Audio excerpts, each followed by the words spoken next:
AWS CodePipeline, and it's very easy to set up. I created a Lambda function, and it just takes an input and produces an output in capital letters. So it's a .NET function. What's important here is I'm into code commit, because AWS CodePipeline takes code commit. It can take various ways to trigger a code pipeline. However, I'm using code commit to show you how you can, when you check in your code, how you can trigger a pipeline and deploy your code. So it's basically a CI/CD pipeline. So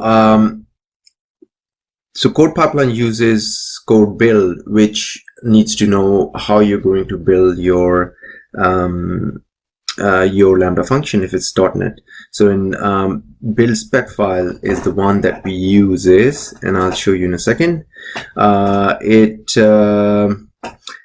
It's very simple. It just restore .NET does the .NET restore. It publish into this folder, and that's it. So let's go, and we need a code build project first, so that AWS CodePipeline can use that. So let's start doing that.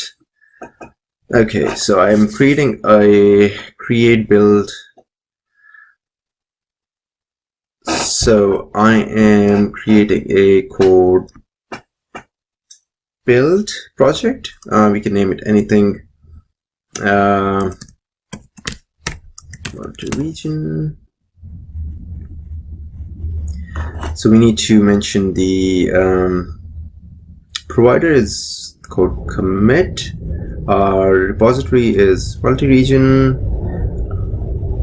We need to mention which operating system, and runtime, it's .NET.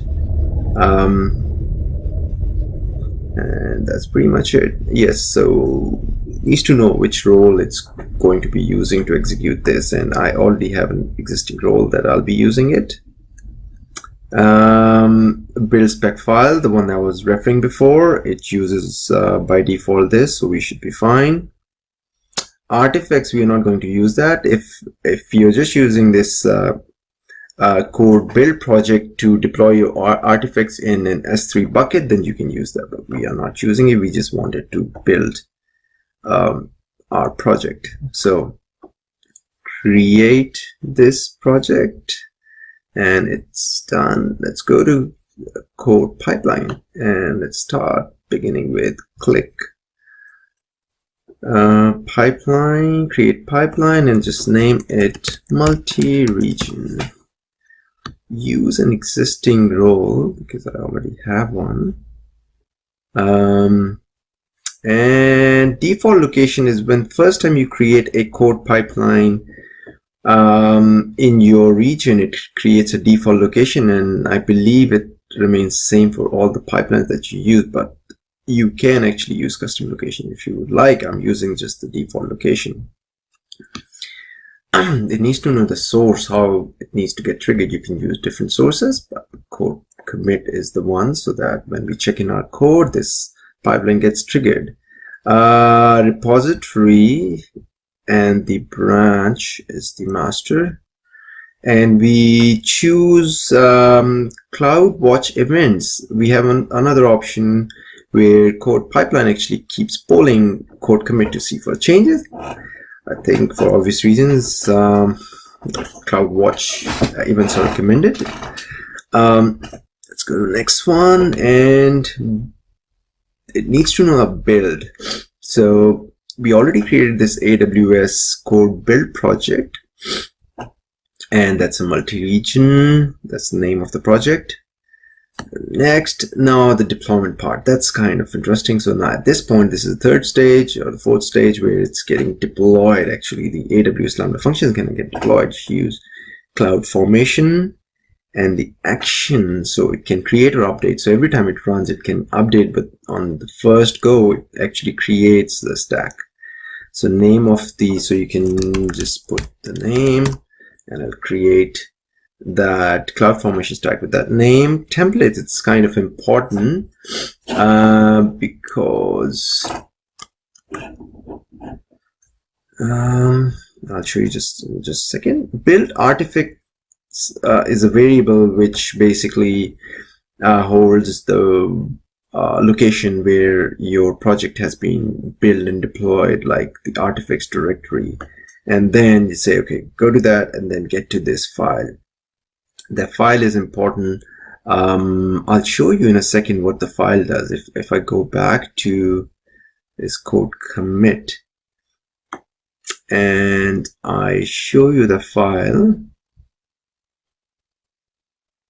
it's this CloudFormation file. It's just it shows, okay, the CloudFormation is going to deploy this method. That's the name, that's the handler, that's the role. I've already created a role for that. It'll be using that role to execute this Lambda function. But what's more important is these two, where it says where's the code. So there's two reference points, the bucket and the key, and build bucket and the key. So that needs to be filled in, and then it gets executed, and then your code Lambda function gets deployed. So back to the pipeline, when we are saying, okay, go here where your package is, and then that's where your template is. And again, the role name, I already have this role created that can create or manage CloudFormation stacks. So this is, I'll just fill it up and I'll show you in a second. Right. Okay. So build, remember, so in CloudFormation template, these two values needs to be filled in, and that's coming from build artifacts. Location, and that location is holding what's the bucket name and the object key is. So it'll fill in these values and then execute it. So let's create it, and I'll pause the video.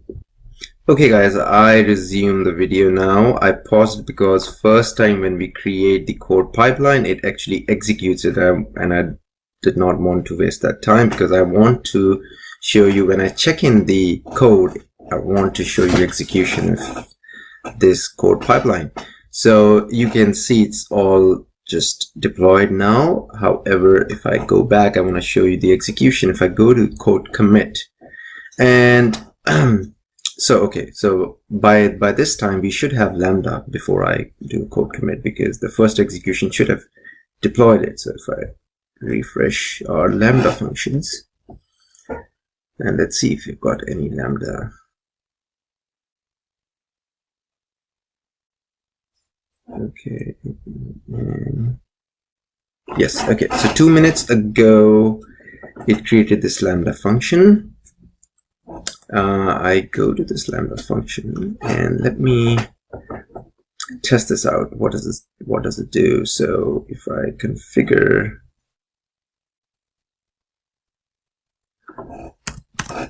params and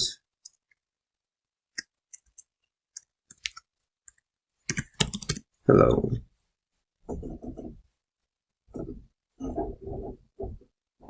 and if I just test it, so I just executed just an output in capital letters. So let's go ahead and now do a commit. So if I go to here and say if I change the code, sorry, I need to go to a different file.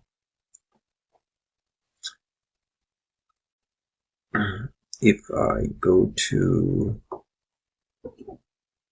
this function and I edit it, and if I show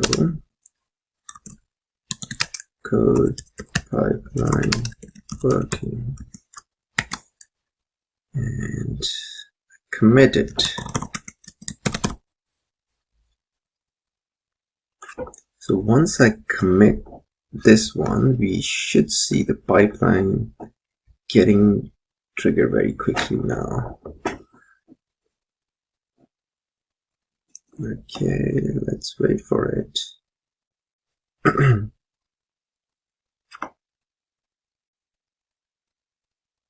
It's taking some time. Oh, see, no, yeah, it actually already kicked in and it just completed. Just missed it. So it's building this one now. So what it does is when it and I'll show you in a second. When the source step gets executed, it takes the code and put it in S3 bucket, and I'll show you in a second. In S3 bucket, this is our default S3 bucket. If we refresh it, it should have some folder in there by now. Yep. So source artifacts folder basically creates a source of this. So it created one when we created it, and then when we checked another one, our code, it created another one. So the source comes in, it's just the source. But what does this do? The build one, and actually you can see the when the code build gets executed on the second step, that those artifacts come in the build artifact folder here.